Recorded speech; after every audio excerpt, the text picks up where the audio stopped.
Hello everyone जय Jagannath welcome to my YouTube channel आउ गोटे मिनी ब्लॉग को आपण स्वागत करछि। आपण केमती अछंती मु भावछि आपण समस्त बहुत भल थे। मु भी आज बहुत खुशी अछि कहीं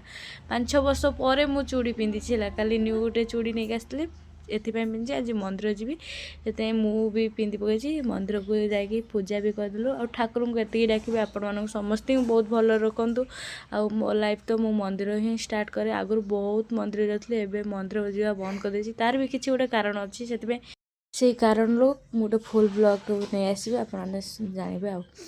मु चूड़ी पिंधि केमती कमेंट मध्य कहे। चलते मुझे आसिक मंदिर आसिक प्रसाद खाई प्रसाद खाई सारापर कॉफी टी बनईकि कॉफी आ बिस्कुट आ चिप्स खाई सारापर चलते आम लंच तो मुझे आनी ना डायरेक्ट रील्स बनैली आ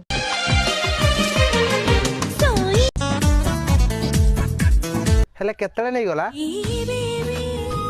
रील्स बनिया सरीगला। चलते एवं आम रूम रे काम करा रूम रे सब कम करके संध्या देदेली संध्या दे आसी आपण मो रील्स वीडियो देखा चाहते कमेंट मध्य मत जानतु। चलते मुझे मटर आलू सीझे कहीं मटर सूप बनाई जेहेतु सी पियाज रसुण खाइबनी जेहेतु तार बैड लक मु एका बन खाइली आपण कहार फेवरेट पूरी फेमस मटर सूप कमेंट मध्य जानतु। पुरी रे तो फेमस मटर सूप मोर किंतु बहुत फेवरेट हो मटर सूप सत कथा ठंडा पाग को ये मटर सूप टी पीदेला केते आराम लगुच। चलते मु मटर आलू तरकारी बनईली एपट रोटी बेलुची रोटी बेलिकी सेकीदेली रोटी सेकी सारापर फास्ट खाइबा हूँ देवी कहीं सी बहुत भूखिला मत बहुत हेल्प कला आज है सी मैंने खाली कौटे टे खाइब बोली मटर आलू तरकारी केते तेल मारुची सी मत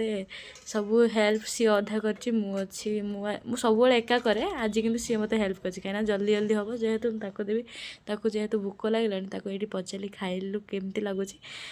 से कहे बहुत भल लगुच। चलतु मुझे कौन कहि आपने मो यूट्यूब चैनल नुआ जदि सब्सक्राइब कर दिखाँ रही जय जगन्नाथ।